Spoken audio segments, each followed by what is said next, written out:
I know that I have not been on YouTube as much lately, and I haven't even uploaded as many videos of Riley lately. And I know that in terms of uploading YouTube videos and what have you, I could do much better. And at the same time, of course, besides with the general events going on in the world and with actually having distant relatives in Ukraine, I mean, that's just kind of worn on me. And to make a long story short, I'm not going to go into it too much since I don't know exactly what he meant by this. But I saw that a distant relative had made a comment on Facebook at the time about the president of Ukraine and the president of Georgia. I don't know whether he was being sarcastic or whether he was joking or what have you. But when you click on it in Google Translate, you see it and it says, and I quote, and this was translating it from Russian, by the way, though he could have written it in Ukrainian. Anyway, that said, it said, quote, two hooligans and a twister.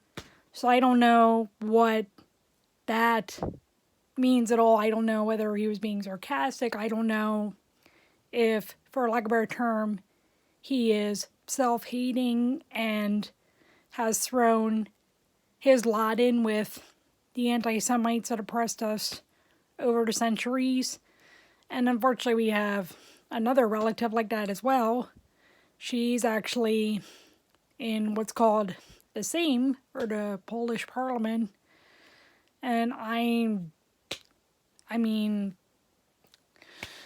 what else can I say, unfortunately? And if I recall correctly, I made a comment somewhere about that when I read some of the stuff that she was saying, and it was just, it's like, how can she say some of the stuff she's saying, but what can I do? I'm all the way over here in the United States, and I haven't been able to make Aliyah, and incidentally, that's one of the things that's been weighing down on me too, the idea that I might die in the diaspora, because for lack of a better term, I'm not considered pure-blooded enough for the Israeli government, and because I have differing beliefs than the traditional beliefs, and just also just other things have just really been weighing down on me in my life. And I even mentioned this in a Facebook and Twitter post recently.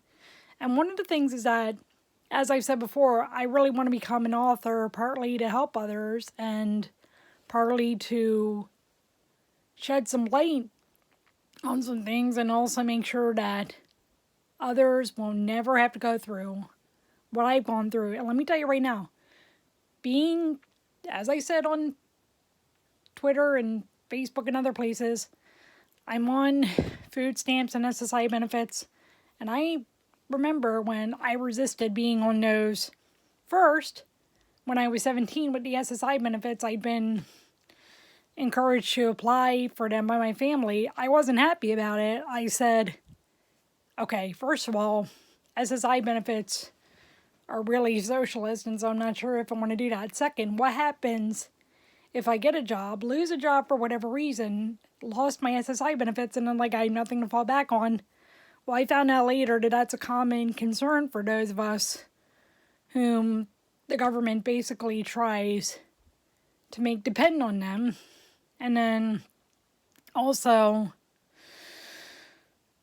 I just want to make sure that I have enough of a platform and enough of whatever else to help others so that, like I said, others never have to go through what I've gone through. And also so that I don't have to be independent on the government. And then I think about, for example, my distant relatives in Ukraine, regardless of whether or not they side with Ukraine or whether they've unfortunately thrown in their lot with the oppressors.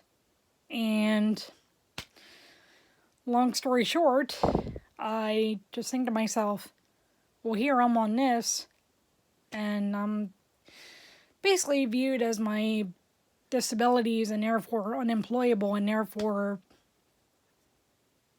able to be basically not successful as an author and not successful as whatever else just because of my disabilities. And for lack of a better term, that just sucks. Also, not to mention, too, I've had OCD and other flare-ups lately, too, so that's just been really, for lack of a better term, something else.